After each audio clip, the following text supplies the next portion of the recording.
زینات عمرێتە چەندە و تو چاوە هاتی گرتن بدەستێ داعش؟ عمري من 16 سنة وأزلتي هيفا هشت كيش يعني هاتم قرتن. باشە زینات خان تو هاتی گرتن داعش زوو تو بریتی گەهای ڕقە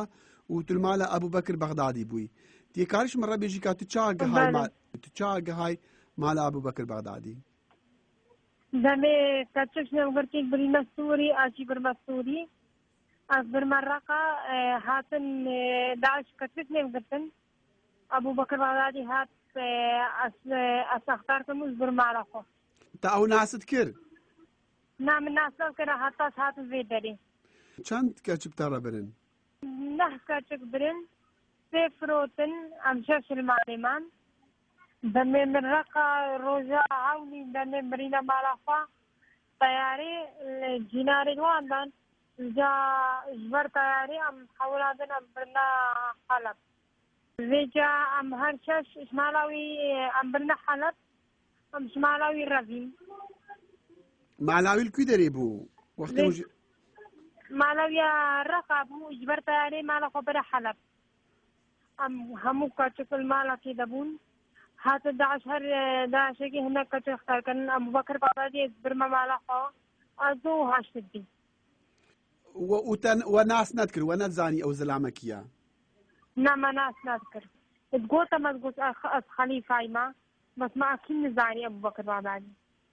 كانجي وزاني أو زلام أبو بكر بغدادي كانجي تزاني حتى هاتم كردستان نزاني أبو بكر بغدادي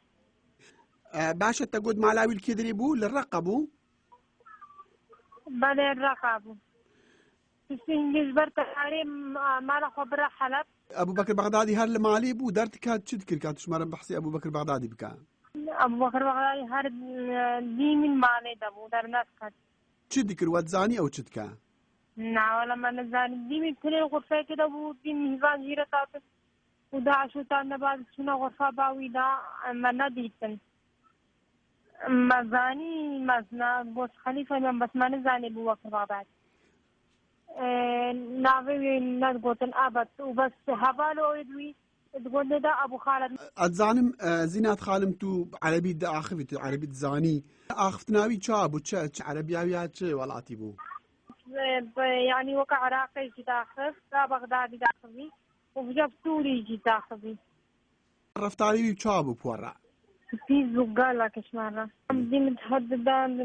ومتهددان تقول ما تقول داك وابود خشبيرا بكن بقول فتنة زيارة كنو دا تقول هني بسلمان من هني الدولة الإسلامي زوج هذا ما قلت بنا وما بجاونا كربا المادة وتشغل ما بكن هرم من الغرفة كده بونو درجي ما يقدر تيبو فجاء أكر شغله يوان هبا باني مسكرام درجي خف من شغله يوان هموت كدي سبب كده غرفة درجي مسكرتن أبو بكر بغدادي نيزيكي ودبو الجوتا ما بس ما جاء ما قلنا إنه مش معلوم إننا مرافين أم كنا حبسي ده أم قرتن دي ساعة أم كنا حبسي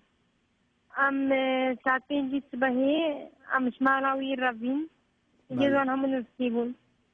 أم رافين أم نقول ذاك عرب أرشون زنكا كعرب هذا بيشاما ووارن وزهري كاريا وكم سناب جلداش ويجي عرب أم كنا معنا خدا وشوفوا شو داشرة خبرات بو ودو كشكل بيزدين مالم زينا داعش دي ساعتنا مش مالا ببرن وجا داعش برنا بقري خدا ورابونا مالمدان ودورام كنا حبسيدة سي برنا مالا خوا go فرسيف كتشكوكن go نوان خطا بازاني دانيا go تشوش بازاني مزانن go هرسيكن بازن go تيمي بازن بالي شما عمري وانت بتشوك چند بون حملي يكن له سالبو إذ دوا ينزبو أو بيجا برنا مالا خوا زينات خانم دوقتی که اون زندان دا تا اوی یا امریکی دیتبو تچاوا او دی أول حبسي دا مناسكر بچه زمانی به هفراد آخوین بعربي داخوي داعش كتيبك عربي دابو تشيغاك بعربي زاني بعربي مرة طيب کاش مرة بأحساوي بك ويتشد قوي تشد كير تشاتش ما عود حبسي دابو تشوي هاتبو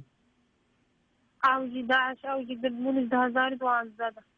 زینات وێ نەدگۆ چ بسەرێوێ هاتیە چ بسەرێوێ کردنا چژێ کردنا چما گرتنا بۆ چمەزە ئەمریکی بوون بۆ گرتیمە ئەوجی عاقبان بوون نەین و پێدوێ هەمنی ڕاکرد بوون پشتی حەزم دەرخچن ئەبوبەکر بەغدادی اختیساب کرد تە چاوا زانی نزانی دەروێ دەرێ بوون ئەم برنەماڵە هەڤاڵی خۆ هەڤاڵێ ویلکی درێ بولکو جوان باژێڕی هەڤالێوی چەدادی ئەس و یەکەدی بوو ئەو یە ئێزدی و کەیلە ئەم برنە شەدان ماڵە خۆ مالاکی بوو ئەو مالا بوو سەیاف ئیجا ئەبوبەکر بەغدادی دەهاتەوێ مالێ ئادین داتەوەی کاتش مەرە بەحسی کایلا بکاوێ چت گوت ماوەچی بێژێ ئەبوبەکر بەغدادی هات گوتێدا گوتێ تەرە زەوجم و گۆزە لە شخوارەبم و ئەو شخوارە بەر اختیساب کردم 4 جارە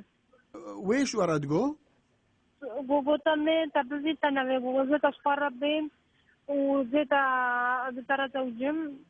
ماوەچی بێژێ نەوی ڕەشەکردێ گۆم گوت بلا گۆ مناوێ گۆم گوت چێ نابێ مەخسەم نەگۆ گۆ بەلێ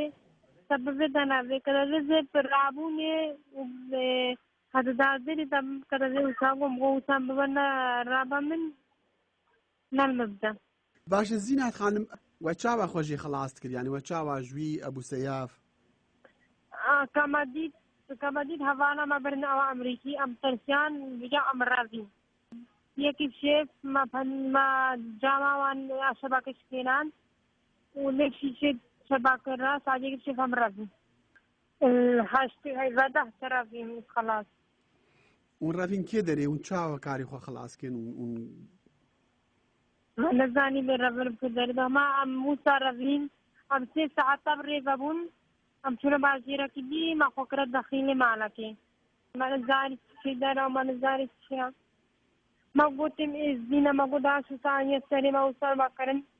ویجا وانگۆ بلا وانگۆ مێ هەریکاریەوە چاوە ئاریکاریەوە کردن چی کردن اون گەهاندن کی دەرێ ئەمل ماڵەوان نووسنە هەتا هەفتی سبەهێ گۆ نەمە گۆ مۆبنەکێ دەرێ نزان مۆبنەکێ دەرێ مگۆ مەبنە حەسەکە بە پەپەکە ئەم بدما تۆر سکلا ئەم چۆلێرە برنا ئەم گەهەندا پەپەکە بەری نەها و نەچوو بوون وێدرێ وە وێدرێ نەدیتە بوو ناوەلەمانەدی بەس داعش داری مەخالت کرد گۆ حەسەکەت گۆ پەپەکەیە لێ هەیە و ئێزدی لە هەینەت گۆ مێ پەپەکە ئەمێ حەسەکاژی بندی بەحسێ حەسەکاتکردن وێجا مەزانی ئەو دەرە ئامنە تا وەختێ جارەیەکی زانی ئەف ئەبوبەکر بەغدادی بوو ئەو زەلامی اون مالاویدا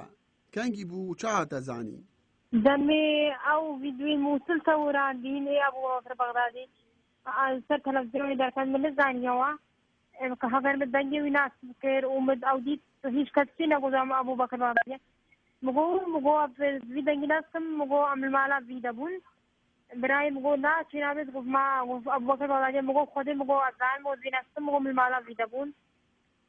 مگۆ دەنگێ ناست کرد سەعاتا دێزە مناسب کرد شکلێوی هەموو مناسب کرد دەنگێوی مناسب کرد زینات خانم اون کە سوکارێت تەمانە هاتن گرتن یان ماڵە هەموو هاتگرتن سێ خوشکە من دەچێویان دەماینەوە بابێ مێ مەفقودە و خاڵێن من دەچێوان دەماینەوەی دەباشە زینات خانم ئەس گەلەکەی خۆشم کوت و بسەلامەتی توش دەستێوان دوڕندا ڕزگار بوو یا و تەنها بسەلامەتی تێسیویدارم ئەو هەموو کەچێ ماینژی بکارە بن خوا خلاص بکن وش دەستێوان دەرکەبن و ڕزگار بن سپاس زینات خانم سپاس